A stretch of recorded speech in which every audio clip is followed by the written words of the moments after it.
Welcome back to Great Minds Think Alike. I'm Gabby. And I'm Nick. Thanks for tuning in today. Today we're just going to be discussing about how we're all busy here, but we just need to be utilizing our time a little bit better. Yes, everybody wishes that they had more hours in the day, but odds are you do. You're just not planning your day right. So we want to talk about a few things that we think will really help with getting the most out of your day and not feeling like you're always behind. Because I know if you're anything like us, sometimes we have so much to do. We make these lists and half the times we're like, oh my God, it's 8 o'clock already. Like, Yeah. And it can be overwhelming. So we're just trying to ease some of that overwhelming feeling. That's true. It gets very overwhelming. So for our business topic this week, we want to talk about being busy versus productive because they're very different things. Very different. Being busy is a slippery slope. Being productive is a good ladder. So you could be the busiest person in the world, yet still get nothing done. There's a reason why we've heard the cliche saying all our lives, work smarter, not harder. Yeah, because it's true. You know, you can work as hard as you want, but if you're not doing the right work, you're not going to get where you need to be. So to start, I want to go over some activities that are in the category of being busy, not productive. So the first is working with no plan or little organization. So you just know you have to get something done, so you just start doing things, but you're not really sure what you're doing. You might not be doing them in the right steps. You have no plan at all. That's not good. No data of the work. So there's no way to measure it. So you don't know how much you got done. You're not entirely sure. You're just winging it and hoping it works out. Another is no time for themselves. Busy people leave no time for themselves. They just keep going, doing things, answer the phone, get distracted, on to the next thing. They rarely take time to recoup and get in their own heads. They don't have balance, which causes them to be energy drained. So now they're doing all these activities. They're not meaningful activities. It's just whatever comes first, and then they're exhausted and burnt out. Also, one last thing about being busy, beware of multitasking. It's like I just said, when you do a little bit of everything, you're doing all of nothing. Yeah, and one thing I want to mention with multitasking too, I just leaned back. I'm not going to say fully stopped, but multitasking, I realized like maybe if you're doing like a mindless activity, you could throw on a podcast, something like that. Or like, I want to work out. Let me just walk on the treadmill and watch a TV show. There's mindless things where you can tack on other tasks. Yeah, that's the right thing. But when you're trying to use brain power, but with two different tasks at a time, that's when mistakes happen. Yeah, so that's a good point. I would say there's correct multitasking and incorrect multitasking. Yeah. So let's get into the productive side of things. Yep, we've heard the bad. Now, Gab, bring us the good. All right. So one is strategic planning. We want to make sure that we're working towards a goal. And honestly, I got a calendar and I'm just raving about this calendar. It's doing me wonders because mapping things out is going to help you strategically plan. Like maybe think of things like for each season that you want to get done and then break it down. We've talked about breaking things down. Break it down to each week and figure out a goal for the week. Yeah, your calendar really helped us this week because we had a busy week with everything, with this, with real estate, with plans and stuff. And Gab whipped out that calendar, and it's surprising how much it does work. We're like, okay, pick a night for everything. That's what eases the overwhelming feeling. I know, it's just all the thoughts in your mind. Like, let's just write it down. Yeah. There's something about putting pen to paper. I even downloaded like a calendar app, but I still feel like the actual calendar helps more sometimes. Helps. Yeah. That reminds me of this saying. It's. I saw it online, and it was like, your anxiety doesn't come from what you have to do. It comes from thinking about what you have to do or not doing it. Inaction causes anxiety. Just planning things out, even the slightest bit of action, releases that. Yeah. And the next one is time blocking. That just goes into the calendar thing that I was just talking about. When you time block your whole day, I just feel like I get so much more done. And something I was not doing before is I was not being realistic about my timing. Like, let's just say I have an appointment. It takes 15 minutes to get there. I need to go to the store after. How long will I actually really be out of the house so I can tell you and you can have dinner ready in time? Yeah, think about the lines. Think about traffic. You would always get so frustrated with me because I was so late and I just never understood why. I was always off by like 20 minutes. Like I wasn't accounting for the drive there. Like little things that you need to account for. It's about being realistic with your time. Time blocking is huge when you're trying to be productive and get things done. You've gotten a lot better. I'll say in my defense, the only times I get upset is when I'm trying to time dinner out so that it's ready when you get home. That's why I use that example. And it's ready 20 minutes before you walk in and it gets cold. But you've been a lot better with that now. But... yeah. In all the 3 years that we've been dating, I've really done a lot better. It is true. All right. So with that, we have work-life balance when we're being productive. Yes, when you're productive, you have work-life balance because time block. We need to make time to see friends, family, while we're getting our work done. Because honestly, what is the point of living if you're not actually living life? Yeah. The whole point of being productive means that you give yourself time. We're not robots. We're humans. You need to give yourself time to recharge, to work at your most efficient levels. Yeah. So mindset and energy here, you know, we're big on mindset in this podcast. Let's go in with a positive mindset. Let's crush this task. Let's get it done. Even if it's mundane, even if it's annoying, there you go. Add this podcast actually while you're at it. And I think that like making sure we take breaks here. Again, time block, like, oh, I'm going to work for 2 hours straight and then eat a snack. You may think going on a picnic with your significant other and having, a sushi date out on the grass is a waste of time because you're so busy. You may be thinking like, what am I doing? I have 1,000 things to do. But trust me, taking those 2 hours to be with someone that you care about and have a good time and unwind, that will help you go back and finish your work more than if you just bulldoze through it. Yeah. And the next one is knowing the why of your task. Why are you doing this? What goal are we working towards here? How does this fit in with our long-term, short-term goals? Yeah, and that's a big one because if you ask, when you see a productive person working and you ask what they're doing, they will always be able to tell you the why. I'm doing this because of this and I want this result, so that's why I have this. They have a whole plan. They can always tell you the meaning, the purpose behind what you're doing. Because you're more result focused here. Now, when you run into a busy person and you ask them why they're doing it, they don't really know. Why are you doing that? Oh, because my phone rang, but then I was going to this house and then I went over here and then my daughter called. Yeah, they don't know why. They're just busy. And that's the telltale sign of someone who's busy versus productive. Ask them why they're doing what they're doing. So how can we get more productive? One thing that we can do is working on one task at a time. And I would say at that, let's take it a step further, prioritization. What is the hardest task you do? A lot of people save that for the end of their list. Let's bring that to the first. Let's get that completed first. So we're just done with it. I love that. I've been doing that too. So in the gym, I go to the gym in the morning now and I do the hardest lifts first. So the first thing I do when I wake up, I'm squatting, I'm deadlifting, I'm doing the hard one first. And then it kind of trickles. When I get to the office after that, I'm always making the most difficult calls right away. Yeah. Whereas in the past, before I started working on that, I would save it. It'd be eating me away all day and nothing's as bad as you think it's going to be. So if you do the hardest things first, it's usually better. Whatever takes the most brain power, do it first after your coffee. After the coffee. All right. The next one, we already went into this, but knowing the purpose of the task. Yep. Tracking method, I think, is a really huge underrated one. Like, we have to make sure that we know exactly what we're doing so we can track our wins and losses. What worked, what didn't work here. We've talked on this before. And then with that, it can be very simple. But even come tax time, I mean, don't you want to make sure you're getting all the money that you can get? Write off all the things that you did. That's true. Last one is let's get more done in less time. And the key to that is focus. Yep. Really? Another secret of a productive person, they just focus. They focus on what they're doing. They prepare. I am guilty of going on Instagram and TikTok while I'm doing a task that I don't want to be doing. If you're really trying to be productive, if you have a lot to get done that day, let's wean off that. Oh, exactly. Or that could also look like hiring an assistant. If you don't have money to do that, again, just don't go on your phone. Like, make sure you get the task done faster. Hiring a babysitter so you can actually get your work done and focus. Again, like you said, the key word is focus. Exactly. Okay, so I think that about wraps it up for the busy versus productive. So now let's talk about something that happens when you're not productive, when you don't save that time for yourself, when you don't time block. What happens when you are just so busy all the time? It's something that I am a personal victim to right now. Our lifestyle topic is burnout. Burnout. That is the state of emotional, physical, and mental exhaustion. Yeah, and it happens to everybody. Gab and I think we could both agree that we felt burnout recently. And that's why we did more research into this, because I'm just like, I kind of realize when I'm already in the thick of it. Like I'm feeling it. Most people don't realize they're getting burnt out until they are. Like you were saying, you and I were feeling, and by that time it's too late to prevent it.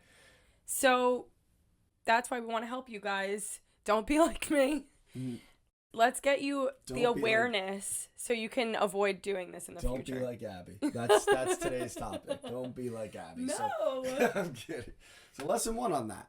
How do you get to the point of burnout? So let's open this up. Heavy workload. Yeah, well, of course. So how? These are the activities that happen that get you there. Yeah, no work-life balance, which is a big one. And it's hard because sometimes, like, there's going to be seasons of this, right? Like, there's seasons where you have to put your blinders on and focus and just get shit done. And there's other seasons where you can chill more.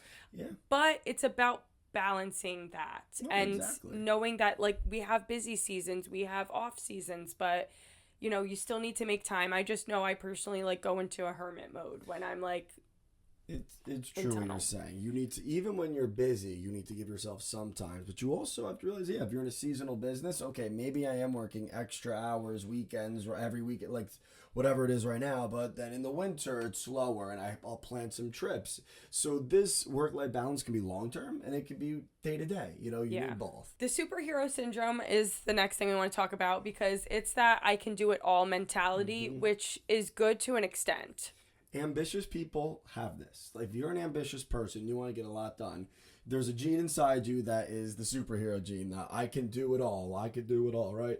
That is the biggest thing of burnout. Know when to delegate your work. Know what to pass to your team. Know when to tell your boss to say no. If you are the boss, know what to do yourself and know what to move to your team, right? Your assistants. That's saying if you want a job done right, do it yourself. To some degree, yeah, but that could put you into a burnout grave. So but then there's another saying, teamwork makes the dream work. Exactly. So there's also people coming from a place of, oh yeah, like I'll do that. I'm not too high up in the company to do this mundane task. But at the same time, again, delegation is so important. There's only X amount of hours in the day. Yeah, and another thing is lack of sleep. You know, that is very obvious, but no sleep, lack of rest makes you feel unmotivated, lethargic. That could do it too. You could be giving yourself time, but if you're not getting to bed till 3 a.m. and you're waking up at, 7 a.m., you're not giving yourself enough sleep. And lack of boundaries too. Another thing we talk about frequently, but it's important. We're talking about with friends, with family, with coworkers, bosses, everyone. You need boundaries with everybody to keep yourself sane. So these are the activities of being burnt out. How do we get there? Let's rewind for a second. Yeah, so those are what we're doing. We're getting burnt out, but let's talk about the feelings that you get. Let's try to prevent burnout, right? Yeah. So now we know what causes it. Let's talk about how to catch it first coming in, because you may think that you're not at the point, I'm not at the superhero syndrome yet, but here's what you start feeling to know that the signs are there. So these are the early signs of burnout. Feeling drained, exhausted, obviously. Yep, start with the most obvious there. Negative feelings, self-doubt, and we just want to talk on this one for a second. If you're feeling feelings of self-doubt, a project maybe that you used to be excited for and are now dreading, that's a problem. You're starting to feel those feelings of burnt out. Make time for rest. Yeah, and what Gabby's trying to say is, too, if you say you're doing something and now all of a sudden it's draining, you don't want to, you don't feel like you can do it.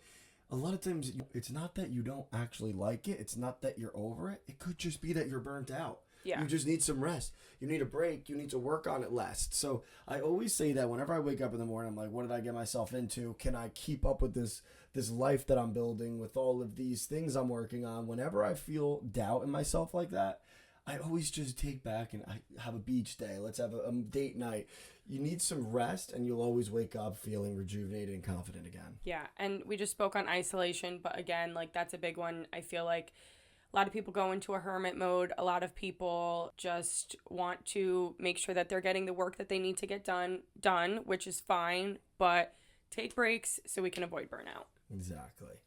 So now we're there. We're burnt out. We feel it. Let's talk about what to do to recover from burnout. Little tips and tricks here on it. Burnout recovery. The first step is awareness, just like anything. Yeah, just like anything. I feel like we're at an AA class here. First step, we're aware. We are burnt out. The next, I guess, most obvious is sleep, rest, right? So getting some extra sleep in, taking some rest, to not going out and doing physical things, partying. That's not a break. actual rest. And I just want to bounce off that and just say, I feel like when people are burnt out, they're just like, oh, I need a vacation. Like that is the go-to. Sometimes a vacation, you'll need a vacation from that. And truly, like, I feel like that's putting a Band-Aid on it. Because I know when I'm on vacation, you want to wake up early, you want to seize the day, go on excursions, like, make sure you're getting the most of wherever you're at. But at the same time, that's not really restful. I mean, depending on where you are, but I think like a staycation would be a little bit more beneficial for you if you're trying to recover from burnout. Sometimes you need a vacation from your vacation, and also it could be more stressful because before you leave at work, you have trying to cram a ton of stuff in. While you're there, things are coming by, then you come back from a vacation and your inbox is flooded. It may cause more stress than it's worth, right? So you're right, sometimes you may need some time to just stay in and unwind. Yes, so another thing is time for a hobby and exercise. Exercise is a great way to ease the mind, but even just a hobby, maybe you like golf, maybe you like shooting hoops, maybe it's video games, anything where you could just turn your mind off and enjoy something that you love. Yeah, and again, that's taking breaks here. Mm-hmm. While you're taking those breaks, do something you like. Again, learning to prioritize, time blocking here. We already spoke on those, setting boundaries, but really how we can incorporate balance with burnout recovery is just making sure that we are going to be making time for play and work. Yep, exactly. And that's part of working better, smarter, not harder, by making time for work and for play and for avoiding burnout. Because you may think you're getting so much done for a few months while you're cranking it out, but then when you have those cold months after of burnout, it's not pretty. And with burnout, one last thing I want to say is it makes you less productive. I feel like when I'm like really in the thick of it with my burnout, I just went at a full stop, whereas I was making progress every day. Had I just taken the breaks, I would have been overall more productive. Yeah, it's true. It's true. Learn from this. Yes. You can be like me, but learn from me. Yes, learn from Gab. That's better. Not don't be like Gab. Let's learn from Gab. So that'll bring us over to our real estate segment. So today we just want to quickly talk about real estate as an investment as a whole.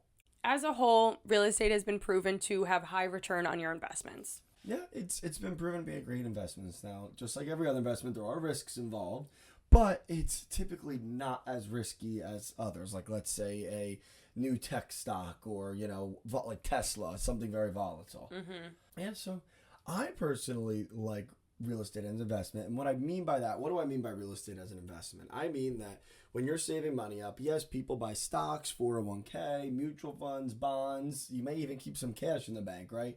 I'm saying that maybe instead of having a certain amount of money in stocks, you take some of that and buy a house, right? Or buy a few units. Nothing crazy. Just why should your average investor purchase real estate, a house, as part of his investments?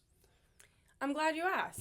Let me know, Gabriella. All right. So the first thing is if you have a house that you turn into a rental, that's passive income right there. You're receiving passive income on a monthly basis. Yes, real estate's one of the few assets that can produce income for you passively. And it is a long-term appreciation, emphasis on long-term. Mortgages are 30 years, so houses have been up for hundreds of years, right? So long-term investment, you buy stocks for long-term. If you're in an index fund, these stocks are picked together to perform over time.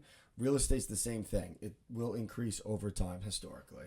All right, and you already mentioned it a little bit, but diversifying your investments. You don't want to put all your eggs in one basket. Yeah, and this is true because what if there's a certain year where you need money for something and the stock market is crashing and you don't want to take the stocks out? Well, you could then take money out of your house, out of the equity of your home, or vice versa. Maybe there's a housing crisis and your home dipped. You were planning on taking money out of it. Now you could sell your stocks instead and hold on to the house. Yeah, and the biggest one, investing in real estate is a form of saving because while you're paying down your mortgage, you are building equity. Yes, I love that one. That's the most important.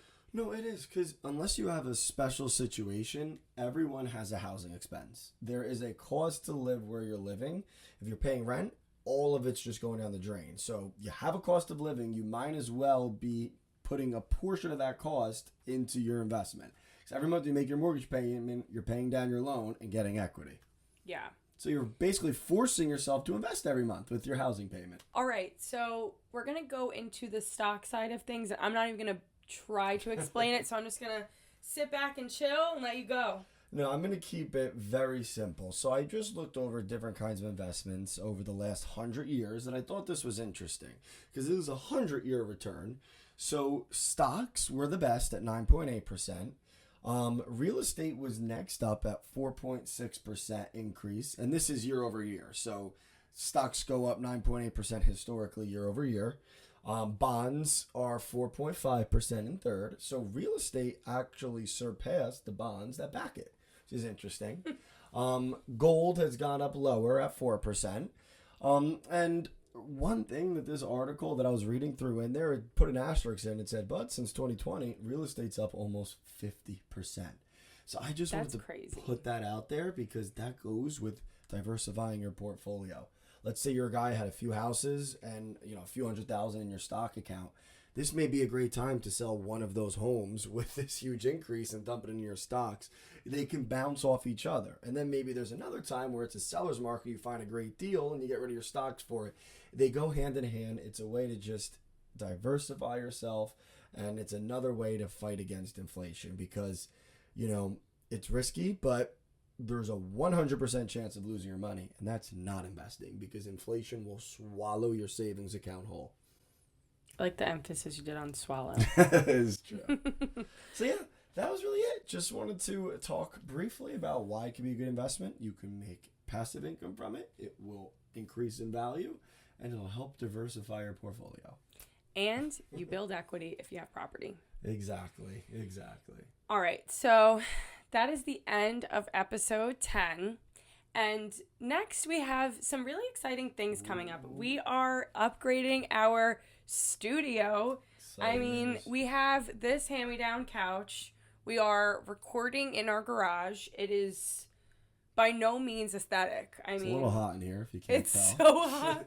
But yeah, so we purchased some new furniture, a table. We're going to give a little upgrade for the next episode. So the next time you see us on camera, we're going to be looking better.